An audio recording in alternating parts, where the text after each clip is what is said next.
Things like controlling nocturnal stalkers, apparently. Luna's voice startled them. She had approached silently, moving like a shadow herself.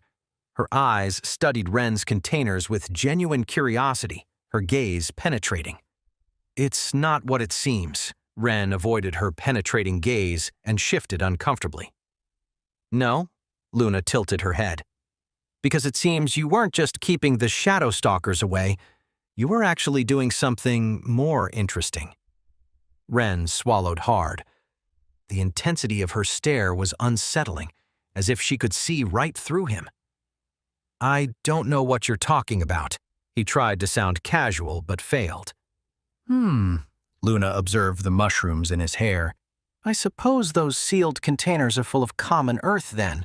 "It's just. And I suppose Professor Zhao just happened to find you on the way back." "I don't know what you're talking about," Ren insisted, avoiding any direct answers. "Of course you don't." Luna narrowed her eyes, her shadow wolf briefly manifesting behind her. Taro and Min exchanged confused looks, but Ren could feel cold sweat on the back of his neck. Luna took another step closer, her voice barely a whisper. "I'll find out soon. You speak truths and lies at interesting moments, Fungus." She moved away as silently as she had come, leaving Ren with the uncomfortable feeling that she had seen more than he wanted to show. "What was that?" asked Min, bewildered by the exchange. "Nothing. It's time to go." Ren changed the subject while the auxiliaries began organizing students for the return. "The carriages are waiting." "Pack your things," ordered Zhao. "The covered carriages await. The expedition is over for this occasion." "But what about gathering?" someone protested. "Safety is priority," Zhao responded in a tone that admitted no discussion. "Collect everything. We're leaving." Jin seemed about to say something more, but one look from the snail auxiliary silenced him definitively. This gathering trip had been more than enough for one day. The students began boarding the carriages, some still excited, commenting about the battle, others visibly relieved to be returning. The night's events had left their mark on everyone. "What's in those containers?" asked Jin, eyeing Ren suspiciously before boarding his own carriage. "Did you sneak away to collect what Professor Zhao defeated while the rest of us were fighting?" Before he could continue, Zhao intervened with a gentle tap to Jin's head. "Those containers are sealed for a reason, and you should be boarding over there." Luna observed everything in silence while her shadow wolf manifested nearby, as if ensuring there were no more threats. Her eyes briefly stopped on Ren before turning to join her group of noble girls. Klein's group kept apart, though it was evident they were still upset. The incident had revealed too much. The attack hadn't been random, and they had been a specific target. Zhao stopped beside Ren as he finished arranging his containers. "Ren."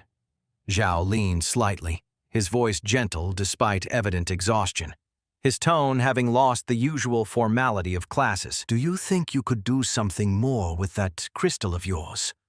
"Something more?" Ren blinked, protectively hugging one of his containers. "For the return journey," Zhao gestured toward the other carriages. "Could that crystal of yours keep the Medusas away during the entire trip?" "Oh!" Ren's eyes lit up with understanding. "I can keep them away. Just—" He touched his lip, thoughtful. "I just need to go in front." "If I stay in the front carriage," Ren nodded while adjusting the core, "the effect will make them gradually disperse, as if following the male. I just need to keep it active." Zhao contained a smile at the childish enthusiasm. "Of course. In fact, I insist you go to the front." "Perfect!" Ren smiled broadly before remembering who he was talking to. "I mean, yes, Professor." "Also," Zhao continued as the boy climbed into the carriage, "I want to thank you for your help today. Not everyone keeps calm in a situation like this." Ren shifted uncomfortably in his seat. "It was nothing. I just wanted to help." "And you did. More than you imagine." Zhao gave him a gentle pat on the shoulder. "You deserve a proper reward. I'll see what I can get from the academy that might be useful to you." Ren's eyes widened like saucers. "Reward?" Like cultivation materials? Would that be useful? Zhao smiled mysteriously. We'll see what I can do. As the professor walked away to organize the departure, Ren could barely contain his excitement. Academy materials. With luck, they would be. A movement in the nearby shadows caught his attention, but then he stopped. Everything ready? The snail auxiliary's voice startled him. Yes. Ren looked away from the trees. It must be his imagination. The carriages are reinforced, Zhao explained to 3 of the auxiliaries. We'll maintain a tight formation to take advantage of our lucky fungus's crystal, and keep an eye open. We can't assume there won't be more attempts tonight.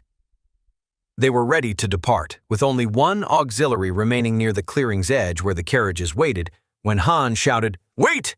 while running from nearby bushes toward the last carriage, adjusting his belt, his face red from exertion, and his clumsy movements betraying his rush to reach the carriages before they left. "I'm coming!" Finally, Klein snorted with irritation. I thought you'd gotten lost in the forest. Hey, Han, weren't you just going to pee? Jin smiled maliciously. Congratulations on holding it so long during battle and in the hole without soiling your pants. New endurance record! Laughter erupted in several carriages. Even some of the more serious students couldn't contain a smile.